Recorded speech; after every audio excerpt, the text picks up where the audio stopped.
அப்ப ஜாதகம் பாரு தாத்தா. கை ரேகையில பார்ப்பதில்லை. கை ரேகையில பாக்குறாங்க, அது ஜாதகம் தான். ஜாதகம் கிடையாது. இந்த கை ரேகையாகப்பட்டது. நான் உனக்கு கை ரேகை பார்த்து சொல்லிட்டா?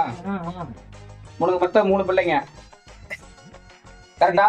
எத்தனை சம்சாரம் சொல்லுங்க. 32 சம்சாரம். ஐயோ, ஒரு சம்சாரத்துக்கு 3 பிள்ளைங்க, ஒரு சம்சாரத்துக்கு மட்டும் 2 பிள்ளைங்க. 32 சம்சாரத்துல 3 சம்சாரம் போய் சேர்ந்துருச்சு. சரியா?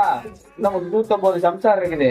ஒரு நாளைக்கு ஒரு வீட்டுக்கு போயிட்டு வர ஏதாதா கையில எல்லாம் ரேகையெல்லாம் அழிஞ்சு போச்சு. 30 நாளைக்கு 30 பிள்ளைங்க. 1 2 3 4 5 இன்னும் 5 வருஷத்துல ஆயுசு முடிஞ்சு போயிடும். அது அப்புறம் அவ்வளவுதான். நல்லா ஓப்பனா சொல்லிவிடுவேன். சரிங்க. உனக்கு வந்து பார்த்தா அப்படின்னா தலையில முடி இருக்காது, முடி இருந்தாலும் கருப்பா இருக்காது. சைட்ல இருக்கிற முடியும். வீட்டுல சுவிட்ச் போட்டா லைட் எரியும், சுவிட்ச் நட்டுல லைட் நின்றோம். காட்டுதான் கரெக்டா இல்லையா? Correct sir. கரெக்டா? குழம்பு சாப்பிட்டா குழம்பு ஊத்தி சாப்பிட்டா காரம் இருப்பேன். இருத்தாத்தா. குழம்பு ஊத்தி சாப்பிட்டா காரமா இருக்குதா?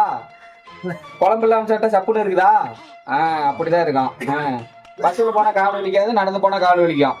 இதெல்லாம் உண்டா இல்லையா? உண்டுதா? கிழக்கால நாய் லவ் லவ்னு குலைக்குதா? ஆமாங்க சார். மேக்கால பள்ளி கத்துனா அபிஷேகம்னு தோணுதா? தோணுதா இல்லையா? ஆமாங்க சார். பீச்சங்கை பக்கம், பீச்சங்கை பக்கம் தெரியுதா? புரியுதா இல்லையா? பாத்ரூம்ல தான் பாத்ரூம் போகணும்.